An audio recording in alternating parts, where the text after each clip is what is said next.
Hello and welcome to Rolling with Reviews. I'm Will, and with me as always is the one who's pretty good, Sarah. And today we're doing a review of Fromage. Now, if you're curious about our two-player perspective and accessibility, check out our other video, Rolling with Two Fromage. Sarah, Yeah. Tell us a bit about this game. All right. Fromage is a simultaneous worker placement game where players place workers to make cheese and gather resources from the quadrant of the board facing them. Once all players have placed their workers, the board rotates, again aging any cheese that was made and presenting each player with a new quadrant to place workers on. Score prestige points by selling cheese to the 4 locations and by efficiently managing and upgrading your creamery. And the player with the most prestige points at the end of the game wins. All right, Will, so why did we get this? In a word, Cheese. Well, and going beyond that, Yes. it has an interesting rotating board Yeah. with worker timing. And because when the board rotates where the workers face you, that's when you get them back. We Right. thought that was a fantastic mechanism and just really needed to see that in action. Yeah, and so we backed the Kickstarter. And got it. All right, so what do we like about the game? There is a lot of depth here. Yeah, it's probably easier to say what we don't like about the game. Yes, the mechanism is as advertised and how interesting it is. The other interesting thing is the rule set isn't complex, Right. but the depth, which what you were alluding to, is there because figuring out the timing in the best way so you don't have dead turns is a real puzzle. It is. Like, learning what you need to do is pretty simple. Learning how to do it the best is really hard because you are like, oh, I'm just going to make the best cheeses. Well, if you do that, you're going to end up with 1 or more turns where you can't do anything because none of the workers are done doing their thing. Because the better cheeses take more time. That worker is locked up on that cheese. The best cheese takes 3 turns, rotations of the board before it comes back to you. And you only ever have 3 workers. You will never, this is not a race to get more workers type of worker placement. You have 3 and that's it.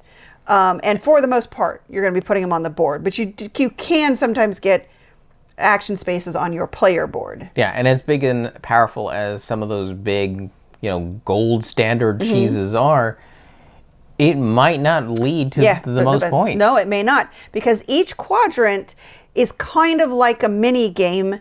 It has its own scoring focus, and so you have to meet each of those scoring focuses, but you also have to keep them all in mind. So if you're on whatever the current one is, you're looking across and you're like, okay, if I put this on a 2 time, when the opposite side comes back to me, I'll have this worker back, which is great, because I need to be able to place it in that spot. But if you mess it up and put it on a one that takes 3 time, you get to the opposite quadrant, you don't have that worker. Yeah, the rules had a really interesting way of putting it, and which helps. Yeah. Point the worker to where you want it next. Yes. And that was a great way to get in your head, like, well, I really need the blue cheesed worker here. Yeah. So I point it there. Okay, that means I wait 2 times, or I wait 3 times, or I wait 1 time. That's the other complicating factor. You don't just have 3 generic workers. You have 1 worker that can do the white cheese, 1 worker that can do the yellow cheese, and 1 worker that can do the blue cheese. That is specifically what they do. So if it comes around and you need your blue worker and your blue worker is still on the board, you didn't plan that correctly. Right. So it has complexity. It's not complicated. Well, it's a borderline thing, but there's complexity to it. Yeah. I also really absolutely love the variety of setup. Yes. And it's easy to do. We talk about that a little bit more in the accessibility. Right. But you do all that stuff at the beginning of the game and then just play from there. It's not, you have to keep changing things throughout the course of the game. And they're very simple things that change the setup, but have a big impact on making it a different experience from game to game. And even the most complicated part, which is drafting the tiles that go on your player board, is still really straightforward, but then gives you a lot of choices because you don't just You're going to get 4 tiles after the draft, but you don't have to use them all. You could use one of them. You could use none of them. You can use all 4. And if you just only use some, you get to choose what it's going to replace on your player board. So there's just a lot of ways to make the game your own. Shake it up. Yes, and shake it up. Yeah. Yeah, I mean, overall, really good vision accessibility. Again, check our Rolling with 2 video. We really feel this is a very just smart design that is mostly intuitive. I mean, there's still points where my brain can't quite.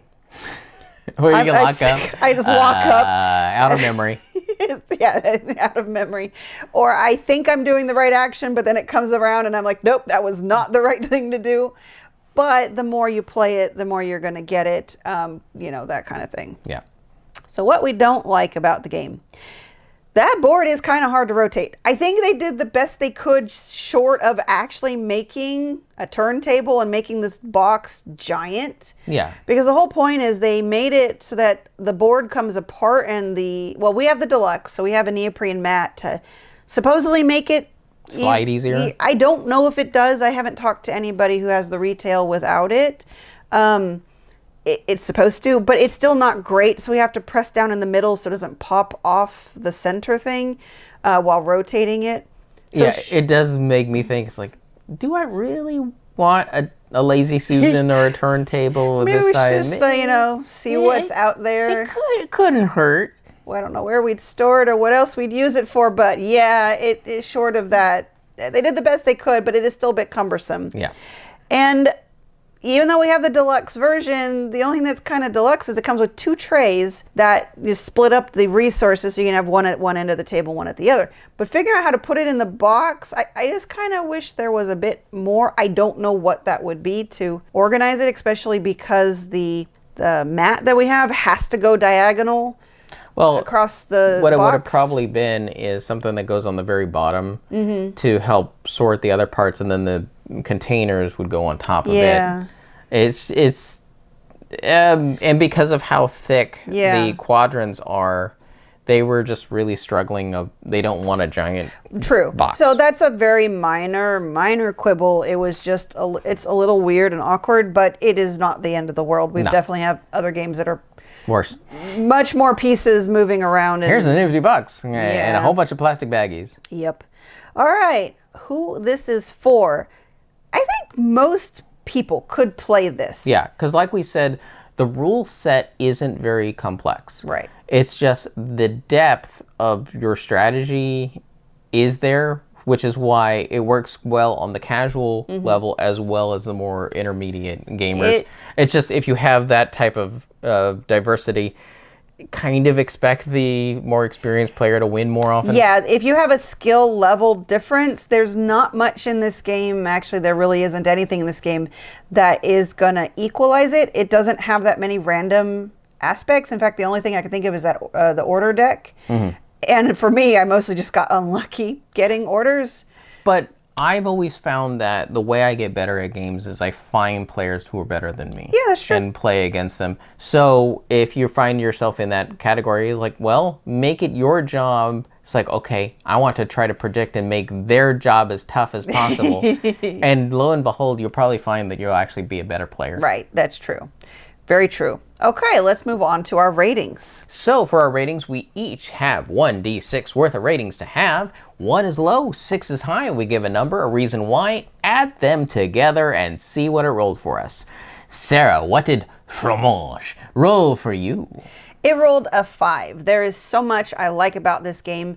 That worker placement timing, and I'm not talking your normal timing, it's just the way that the worker is tied up for so many actions. They made it so intuitive that when the worker comes back around and it's facing you, that's when it comes back. Other games have done timing timing things where a worker is tied up, but can't think of another game that does it this smoothly. And so I really appreciate everything it does, the focus on the different quadrants, trying to do the best you can. But of course, the fact that you can never do everything. I think the only thing, again, that just generally speaking makes games not a full 6 is this does kind of burn my brain. This is a Saturday afternoon game. So as much as I want to get better at it, it's not going to hit the table as often just because it does take a bit more for me to grasp it all. But I really do enjoy it. And it makes you hungry for cheese. And it makes me hungry for cheese. Okay. What do you think? I give it a 6. Yeah. This thing is awesome. So one thing that I go in seeing an interesting mechanic, and I was like, well, is that a game changer? Is that going to innovate the board game space? And a lot of times I'm disappointed. Not in this case. In this case, this was the first time I felt intricate timing done so smoothly and so simply. Yes. Just by moving a board, that's all it took. Like, yeah, I guess it does. And seeing it in action is kind of awe-inspiring. Of that just makes all sorts of sense. Yep. And put on top of that, it's a good game. Yeah. Yeah, 6 for me. I'm not surprised. So 11 out of 12. Fantastic game. Definitely recommend. Definitely. Highly recommend Checking out Fromage. Yes. With crackers. Definitely. You always have to have crackers with cheese. All right, Sarah. Yes. Speaking of crackers, what crackers would you recommend with Fromage?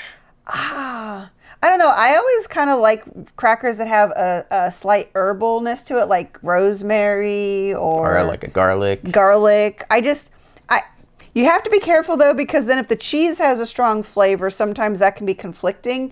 But I like a lot of the softer cheeses that aren't strong flavored themselves. So then the crackers what brings in the flavor. Yes, that's for I me. prefer the other way. I prefer the butter Yes. or soda crackers. Right. So that the cheese stands out more and the cracker is more or less a platform to make it less messy. Agreed. Edible plates. Yeah. And we've been rolling with reviews. If you have any questions, comments, or concerns, you can reach out to us on the various social media platforms at Rolling with Two, that's TWO. We're on Blue Sky, Facebook, Twitter, and Instagram. For Discord, we have a channel on Tabletop Express. Check the show notes for the invite link. If you have time, check out the other content Nanaman has found for you, because remember, he's rolling with you.